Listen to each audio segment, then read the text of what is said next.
10 reasons you should go out and vote on November 6th and vote Republican. The 2018 election is just 22 days away. It's pretty close.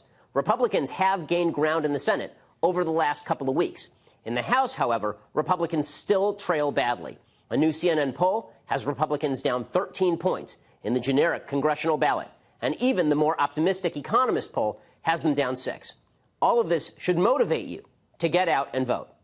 Because if Democrats win the House and the Senate in 2018, conservatives should be prepared for an all-out assault on their values and an assault on President Trump from a media that makes the last 2 years look like child's play. Here are 10 reasons you should get out and vote on November 6th and vote Republican. Number 1, the courts. Obviously. For generations, the left has stacked the courts with judicial activists determined to read their priorities into the law by twisting the Constitution beyond recognition. President Trump and Senate Majority Leader Mitch McConnell have successfully remade the federal judiciary by appointing and confirming judges dedicated to the proposition that the Constitution must be read as it was written. If Democrats somehow win back the Senate, they will hold open every single judicial seat, hoping a Democrat takes the White House in 2020. Then they'll go right back to rigging the judicial branch, using it as a club with which to destroy constitutional rights and traditional values. Reason number 2, the investigations. Get ready, gang. Democrats have already pledged investigations into every aspect of President Trump's life. They will subpoena every member of government they can get their hands on.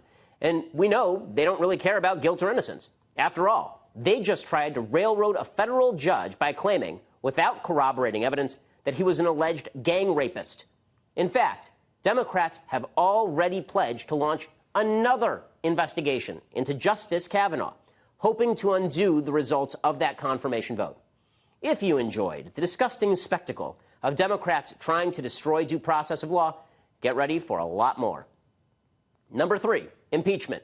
While Democratic leadership has been kind of lukewarm on the idea of impeaching President Trump, the base is not going to settle for anything less if the Democrats take the House of Representatives.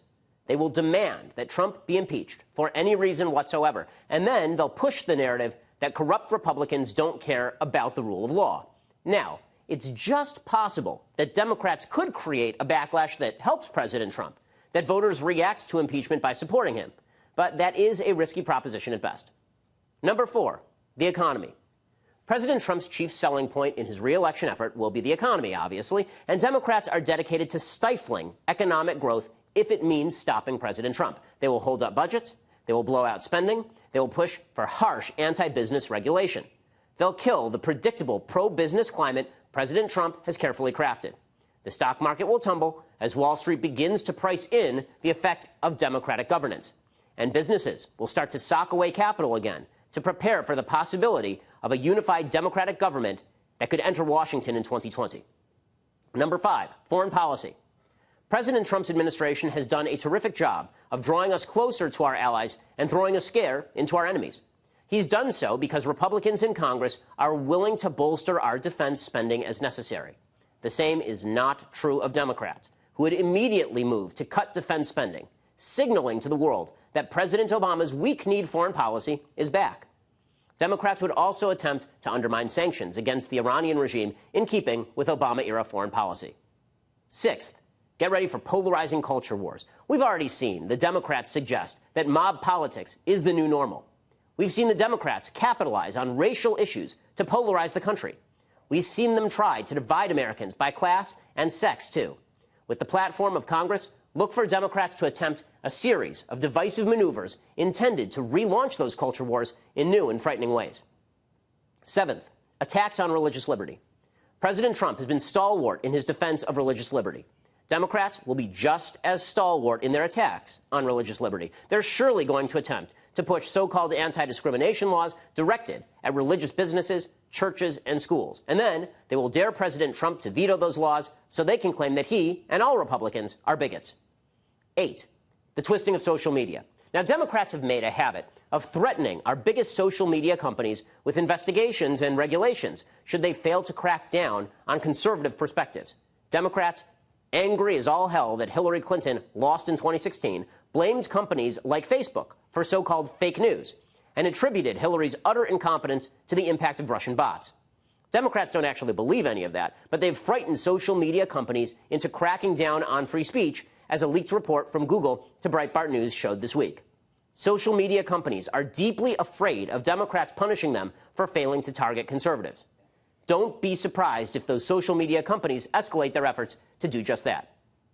9. Radical growth of the Democrat media complex. Listen, we already know that the mainstream media institutions are dominated by Democratic supporters. And we know that those Democratic supporters will parrot pretty much any talking points the Democratic Party pushes out. But with Democrats in power, pushing every line of attack simultaneously, the media's never-ending fire hose of anti-conservative propaganda will merely widen the nozzle. If you're worried about media bias now, wait until Democrats control Congress and put President Trump in their sights with the power of law. 10th, mob rule. Democrats believe they have to lash out in anger in order to win in 2018. If they do win, they'll double down on that anger, hoping it carries them to victory in 2020. Did you like those mobs invading the Senate and the steps of the Supreme Court? Are you enjoying top Democratic officials nodding and smiling at crowds harassing Republicans in restaurants? Get ready for much, much more. The only way to shut down the Democrats' new mob rule strategy is to stop them cold at the ballot box. In 2016, Hillary Clinton lost the presidency because Democrats didn't show up to vote. They simply assumed she'd sweep to victory. They were wrong. Today, Republicans feel optimistic after the confirmation of Brett Kavanaugh, which is understandable. I do too. But that optimism should not blind us to the importance of voting on November 6th. This Democratic Party is more radical than ever. They've embraced a nastier vision of politics than ever. But that does not mean they are fated to lose. Your vote matters. Your vote counts. Get out there on Election Day and ensure that the Democratic Party of Nancy Pelosi and Chuck Schumer and Hillary Clinton aren't allowed anywhere near the levers of power. It's been an honor and a pleasure being with you on the Fox News airwaves over the last month. Thank you for your viewership. And remember, the fight for America's future is never over.